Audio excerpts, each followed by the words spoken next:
In the summer of 1941, the German advance across Belarus moved with a speed few on the Eastern Front had imagined possible. Villages burned, roads filled with retreating soldiers and refugees. Entire divisions were being broken apart under the pressure of the blitzkrieg. Against this overwhelming storm stood the 55th Rifle Division, badly worn after weeks of retreat and constant rearguard actions. On 17th of July 1941, the division reached the outskirts of the town of Krychev, attempting to slow the German 4th Panzer Division long enough for the remnants of the 13th Army to regroup. Among the soldiers assigned to the division's rearguard was a quiet, 19-year-old artilleryman, Nikolai Vladimirovich Syrotinin, born in 1921, a farm boy from the town of Oryol. With no military rank beyond Red Army private, nothing in his record suggested he would become known beyond his battery. No special commendations, no formal training, just a shy, slim young man serving his first year in uniform. But history does not announce the moments when ordinary men become extraordinary. That morning, Syrotinin's battery, a small group with a 45mm anti-tank gun, was ordered to delay the German armored spearhead approaching from the west. Their task was not to stop the enemy. Stopping was impossible. Their task was simply to slow them. A few minutes, maybe an hour. That was all. The battery took position near the village of Sokolniki, on a small rise overlooking a narrow bridge crossing the shallow river Dobrost. A perfect choke point. One gun could control it, but reality intervened. The battery commander soon realized they had too few men, too little ammunition, and no time to prepare a proper defense. A decision had to be made: retreat, or leave a small detachment to cover the withdrawal. According to the later report of Lieutenant Ilyin, the battery commander, he asked, "Volunteers to stay behind?" Only two stepped forward. One of them was Nikolai Syrotinin. The second was the loader from his crew. But as the position was set and the bridge sighted through the gun's scope, the loader turned to Syrotinin and said quietly, "Kolya, I can barely lift shells. My arm is gone. You'll fight better alone." And just like that, without ceremony, without witness, without any expectation of memory, a 19-year-old boy from Oryol found himself alone at a gun, facing the lead elements of one of the most experienced armored divisions in the world. The battery withdrew. Syrotinin stayed. He positioned his 45mm gun behind rye stalks, higher than his shoulders. The barrel pointed directly at the bridge. At 0440 in the morning, the first German tanks appeared, reconnaissance elements of 4. Panzer Division. They approached the bridge casually, expecting another abandoned position, another shattered line, another retreat. They were wrong. With his first shot, Syrotinin destroyed the lead tank on the bridge, blocking the crossing. His second shot disabled the armored truck behind it. The column halted. German officers shouted. Engine noise filled the air. And then Syrotinin continued firing. He hit a second tank attempting to bypass the wreckage. Then an armored car. Within minutes, according to the German regimental diary of Panzer Regiment 35, enemy fire from an unseen gun destroyed the head of the column, causing confusion and delaying advance. The Germans brought forward more armor, attempting to locate the source of the fire, but Syrotinin shifted positions slightly, using the tall rye and low sun to mask the muzzle flash. He fired again, and again, and again. By the time the Germans realized they were facing a single gun, Syrotinin had destroyed or disabled several vehicles and held up an entire armored column. But the true impact was not the vehicles destroyed, it was the time gained. The 55th Rifle Division withdrew across Krychev. Thousands of men avoided encirclement, because one man held the line. The Germans, now fully alerted, decided to storm the gun with infantry. But the field offered almost no approach without exposure. Every attempt to cross the bridge failed. The German officer who later wrote about the battle said, "He fought alone. He fought until he was killed. He was a hero. We buried him with honors." But that final moment, the stand itself, belongs to part 2. Syrotinin knew he was not going to survive. Every minute he held the bridge bought life for someone else. And in war, there is no greater measure of courage. The early morning sun had barely lifted over the rye fields near Sokolniki when the armored vanguard of the German 4th Panzer Division reached the small wooden bridge over the Dobrost River. To them, this was a routine objective, one of dozens of small crossings they had seized over the previous weeks.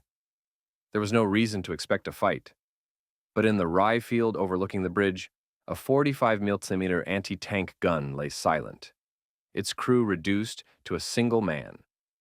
Nikolai Syrotinin, 19 years old, with a dozen shells placed within arm's reach, waited. The German reconnaissance tank rumbled forward, engine echoing across the quiet valley. The vehicle reached the middle of the bridge. Syrotinin fired. The shell struck squarely. The tank jerked. A plume of smoke rose. It stopped dead, blocking the bridge in a perfect, immovable wedge. That was the moment the battle began. Shock in the German column. German infantry behind the tank stopped abruptly, confused. It was too early, too quiet. They expected empty positions, not a prepared defense. The second vehicle, an armored truck, accelerated to push past the burning tank. Syrotinin fired again. This time the shell punched through the truck's thin armor, setting it ablaze. The narrow road leading to the bridge was now completely blocked. Chaos erupted. German sources confirm advance halted due to unexpected anti-tank fire. Visibility poor. Source of fire not identified. The tall rye concealed Syrotinin so well that German spotters could not pinpoint his gun. They only saw the flash of the exploding vehicles. It looked, impossibly, as if a hidden battery of guns was firing. But there was only one. The first German attempt's minutes passed. The Germans, realizing they were facing resistance, brought forward additional infantry squads. They moved toward the bridge cautiously, rifles raised. Syrotinin loaded another shell. He waited until the infantry came out of the dip before the bridge, the moment they were most exposed. Then he fired. 2 German soldiers fell instantly. Others dove behind cover. The German after-action report notes, enemy gunfire was precise and surprisingly effective. The hidden gun had halted the advance of armor and infantry, something that normally required an entire Soviet battery. But Syrotinin used every element to his advantage. Tall rye fields, soft, early morning shadows. A narrow choke point, a prepared line of retreat, and absolute stillness. He fired again. And again. He shifted the gun a few degrees left, then right to confuse the enemy. German soldiers mistook his movement for multiple firing positions. A small team attempted to bypass the bridge by wading across the shallow river. Syrotinin struck near them, the shell exploding in a spray of water and mud. The Germans retreated. Bringing in armor frustrated, German officers ordered a light tank forward. It moved to the edge of the rye field, attempting to flank the position. Syrotinin lowered the barrel, aimed through the gap in the stalks, and fired a shot that pierced the tank's frontal armor. The vehicle jerked violently, smoke escaping through the hatches. According to the diary of a German officer who later wrote about the engagement, the accuracy of the fire suggested a well-trained gun crew. We assumed multiple gunners were present. We later learned it was one. The shock of seeing yet another vehicle destroyed made the Germans pause. More than 30 minutes had passed since the shooting began. The 55th Rifle Division was still withdrawing. Syrotinin's job was succeeding beyond anything expected. German mortar fire begins. Realizing direct assault was failing, German forces brought up light mortars to suppress the suspected positions on the hill. Shells began landing near the rye field. Earth shook. Stalks fell. Dust rose in clouds. But Syrotinin remained at his gun. He moved to a second prepared firing point, a slight depression several meters away. This prevented the Germans from calibrating their mortar fire correctly. He continued to fire between mortar bursts, each shot echoing through the valley. The German report states, enemy gun did not cease firing despite mortar bombardment. This fact alone stunned German officers later. No Soviet position had held this long during their advance. The moment of realization. After nearly an hour of fighting, the Germans finally deduced that the fire came from a single gun, not an entire battery. But by that time, Syrotinin had already destroyed 2 tanks, several armored vehicles, more than a dozen infantry casualties, and most importantly, delayed the entire advance by nearly 2 hours. This delay allowed the 55th Rifle Division to withdraw across Khrushchev and avoid being encircled. German officers were furious. Rearguard resistance unexpectedly strong. Advance slowed. The last stand, the infantry assault. By approximately 6 Uhr, German infantry finally identified the approximate location of the gun. A coordinated assault was ordered. Infantry squads began advancing in 2 lines toward the rye field. Machine gun teams provided covering fire. Mortars resumed bombardment. Syrotinin had only a handful of shells remaining. He fired one, hitting a machine gun team and scattering the assault formation. He fired another, striking a cluster of infantry advancing through the ditch. His last anti-tank shell was spent. He switched to high-explosive rounds. Then, silence. His ammunition was nearly gone. The Germans approached carefully, expecting resistance. When they reached the gun, they found Syrotinin beside it, wounded but alive. He had stayed to the end, refusing to abandon his post. A German officer wrote later, "He fought alone. He died at his gun. We buried him with full honors. He deserved it." The German soldiers buried him near the position, placing a cross and marking the grave. This detail appears in multiple independent German testimonies and was later confirmed during exhumation in the 1960s. Why it mattered. Syrotinin's stand was not about destroying tanks. It was not about a personal last stand. It was about time. The 55th Rifle Division used those precious minutes to cross the Soj River, reorganize, and avoid the fate of many units shattered in the chaos of 1941. One man gave them that time. Not a commander, not a hero in rank or medals, just a 19-year-old gunner who refused to leave. When the shooting finally stopped, the morning sun was already rising over the valley. Smoke drifted from the wrecked vehicles on the bridge. The rye field stood torn and flattened in several places. The silence after the battle felt unnatural, the kind of silence that settles only after violence has exhausted itself. German infantry approached the gun cautiously at first. They had no idea how many defenders were left. Some believed the Soviets had slipped away in the smoke. Others thought the gun was abandoned. But what they found stunned them.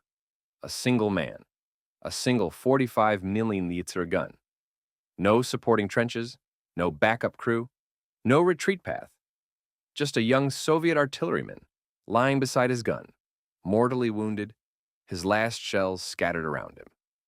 The German platoon commander, who later documented the encounter, wrote in his personal diary, "He lay by the gun as if still ready to load and fire. I have seen men fight bravely, but never like this." Another officer wrote, "We did not believe it at first.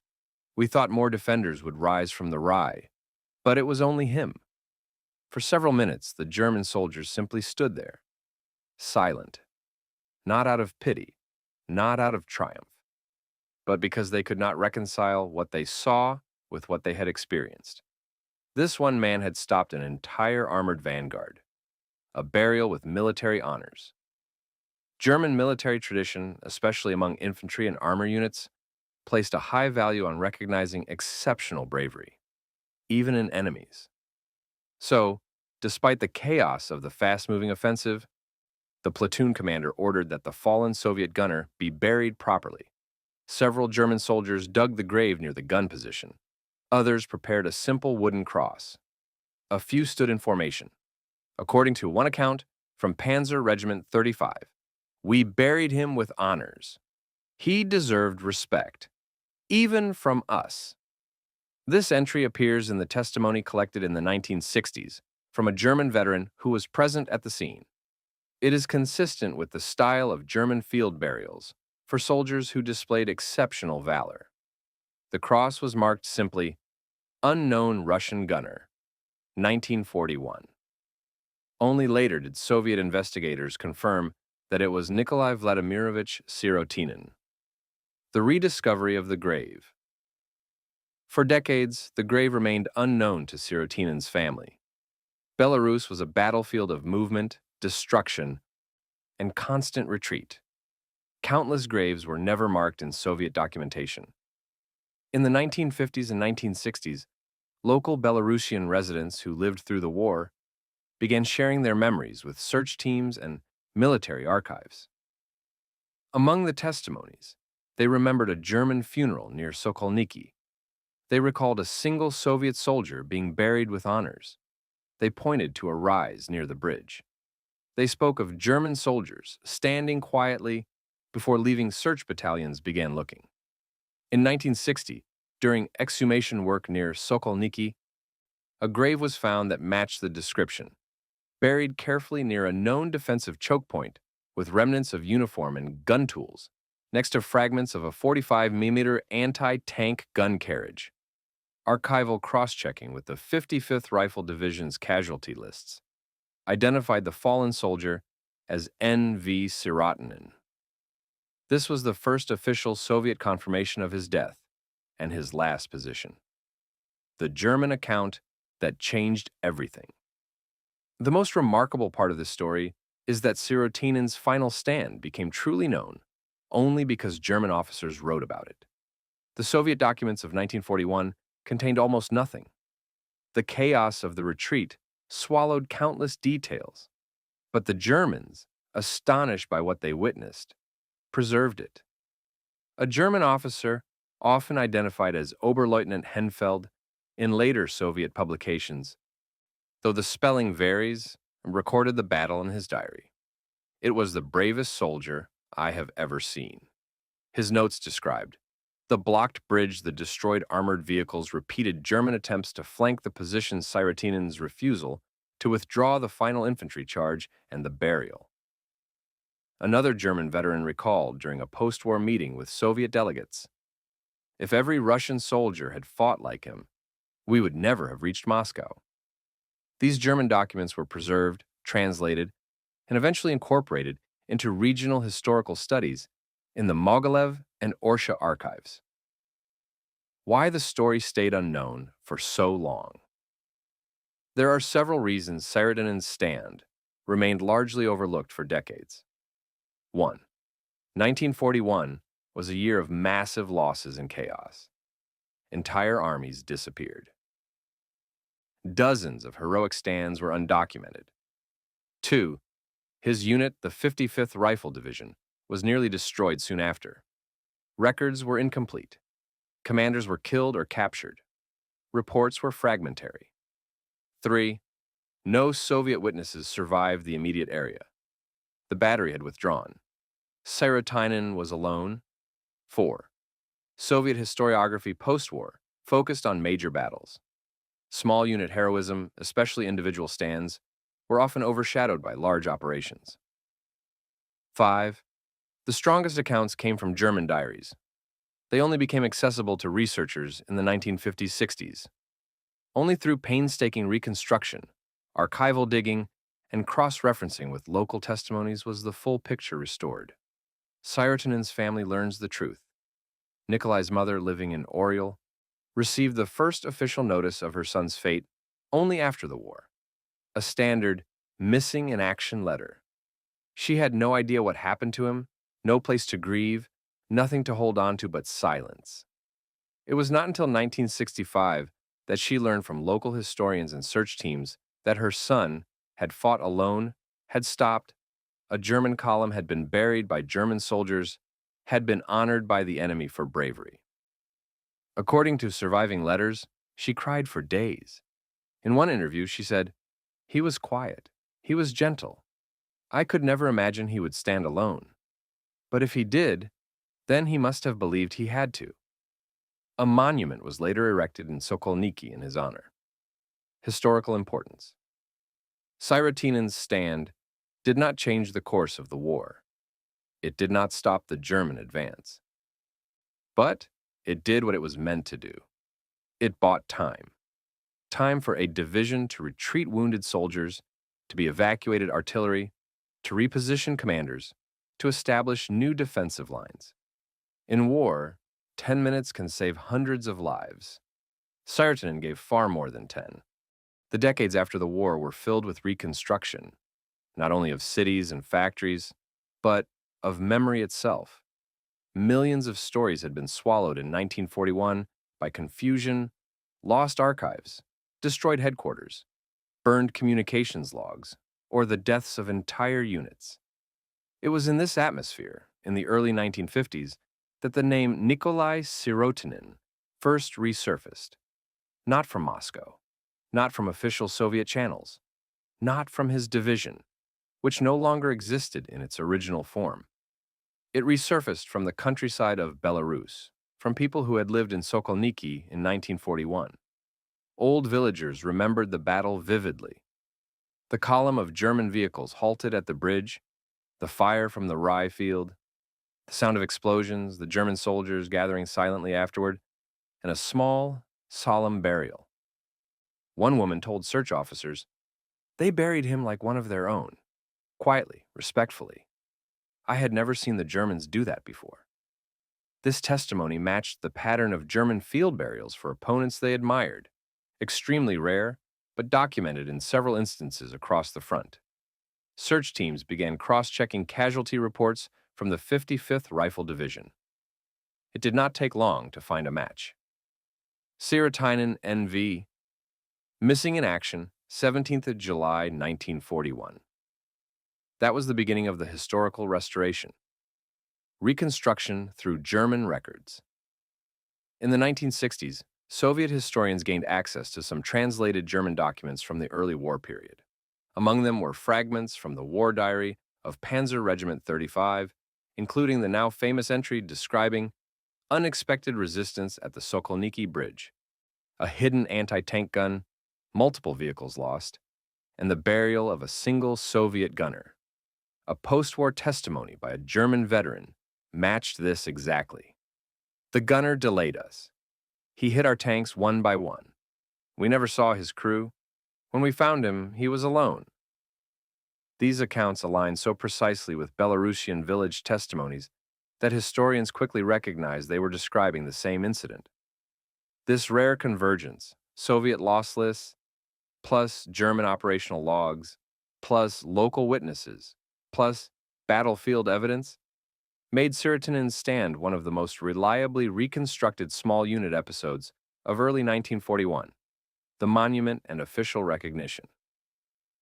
In 1965, a small stone marker was erected near the place where the battle occurred. Not a grand monument, not a towering obelisk. Just a simple stone with a plaque. "Here fell hero Nikolai Vladimirovich Syrotinin, defending the motherland, July 1941. His mother attended the ceremony. It was the first time she had stood near the ground where her son died. According to a journalist who interviewed her, she touched the stone and whispered, "He was only a boy." In the following decades, schools in Belarus and Russia were named after him, essays and poems were written, military cadets visited the site as part of their training, and his name appeared in several official Soviet collections of wartime heroism.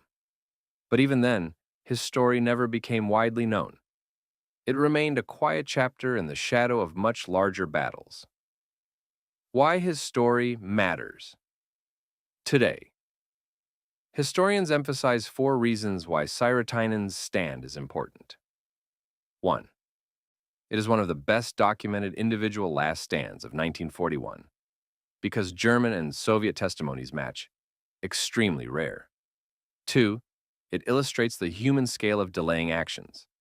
1 gun, 1 soldier, 1 hour, saving an entire withdrawing division. 3. It shows the psychological difference in 1941. German units expected collapse, not resistance. One man resisting was shocking, militarily and morally. 4. It personalizes a catastrophic year. Behind every destroyed unit or broken front line were individuals making impossible choices. Modern historical evaluation. Military analysts have since noted several tactical factors that explain the effectiveness of Syrotinin's stand: ideal positioning, slight elevation, concealed by rye choke point, narrow bridge forcing vehicles into a bottleneck low-angle morning sunlight, reducing German visibility, 45mm guns high accuracy, at short-range inexperience of German reconnaissance units in anticipating lone gun ambushes early in 1941. But even with perfect conditions, analysts agree, the courage to stay alone was the decisive factor. Everything else came second. German armored columns were designed to smash through prepared defenses, not to deal with a single gunner who refused to withdraw. Searching for the human. Behind the hero, modern researchers have tried to reconstruct Syrotinin's personality from surviving fragments. He was quiet, respectful, technically skilled, very young, and by all accounts, extremely modest. He wrote letters home rarely, but one postcard, sent shortly before the war, survives. It contains no grand political statements, no predictions of heroism, just a simple line: "Do not worry about me. I will serve well." No one could have imagined what "serve well" would mean. The final significance. Syrotinin is not remembered for killing tanks. He is remembered because he bought time at the cost of his life. In military history, timing often matters more than force. Armies survive because someone somewhere slows the enemy long enough to let others escape. And in July 1941, near a small Belarusian village, that someone was a 19-year-old gunner standing alone in a rye field. Closing reflection. When a German officer wrote in his diary, "He fought like 10 men," he was not exaggerating. He was trying to describe something that does not fit into military logic: the ability of one human being to shape the fate of hundreds. War reduces people to numbers, movements, statistics. But stories like this remind us that history is made not only by divisions and generals, but by quiet, ordinary individuals who refuse to run when everything tells them to flee. Their names are sometimes forgotten, their graves sometimes lost, but their actions echo far beyond the battlefield. Nikolai Syrotinin's echo reaches us still. Thank you for watching. Like and subscribe if you'd like us to continue telling stories like this one, stories that deserve to be remembered.